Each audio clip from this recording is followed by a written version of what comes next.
Welcome back to my Big Bend video series.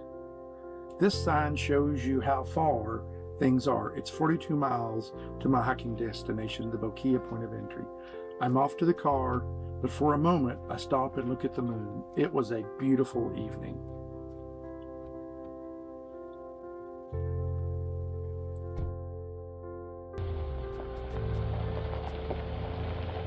On this evening, the drive was beautiful. I was awestruck by the colors in the desert, against the mountains and the ridges and the cliffs, with the shadows intermingling with the light. I was amazed. I was visited by curious wildlife, who I was pretty sure was interested in seeing if I had any food. I have learned that most biozones have plants to fill the role of trees, even if the plants are not trees. I was awestruck by this beautiful and desolate place.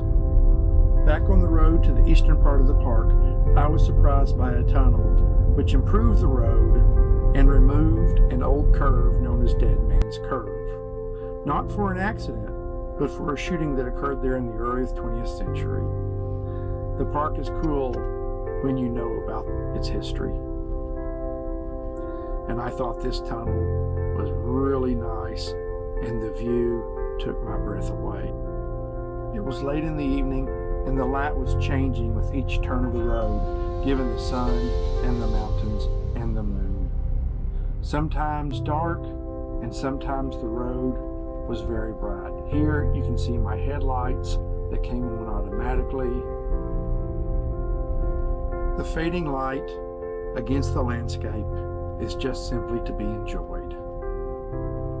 At this point, you can begin to see the Boquillas Canyon to the right in the picture frame. It was a beautiful scenery, absolutely stunning. I kept driving until I came to the parking spot, which is the overlook of the Rio Grande and the sun as it began to set.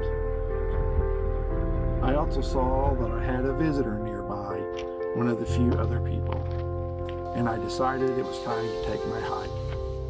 My hike would last about 30 minutes and go up and over a ridge line before I got to the Boquillas Canyon itself.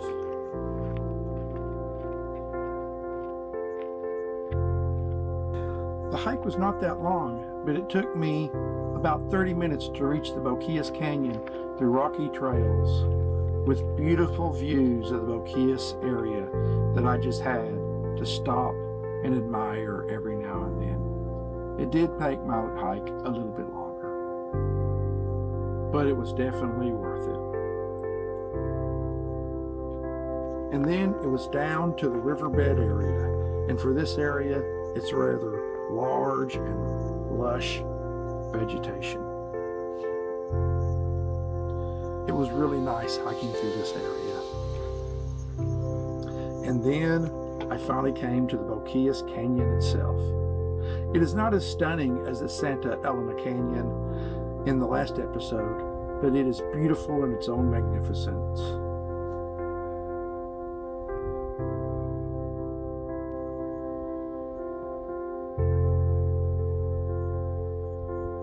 After a while, I realized that the sun was setting and it was time for me to turn around and head back home. By the time I reached the Armada, this was how dark the sky had become and the view of the canyon.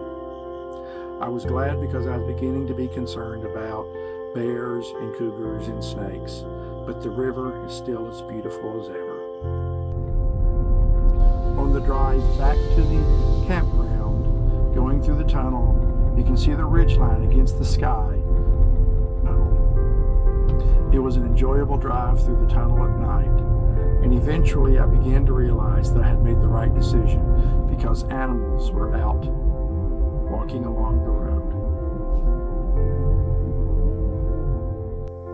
After returning back to the RV, I put number 16, Big Bend, onto the map. It's official.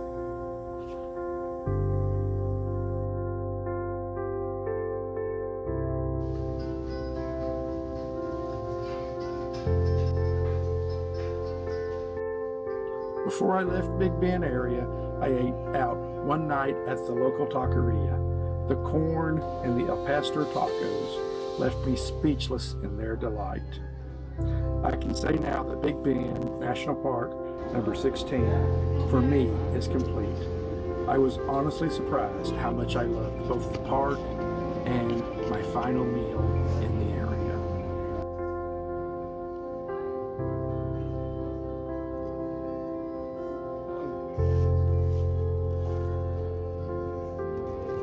I hope y'all enjoyed watching this episode as much as I enjoyed experiencing it. Y'all take care.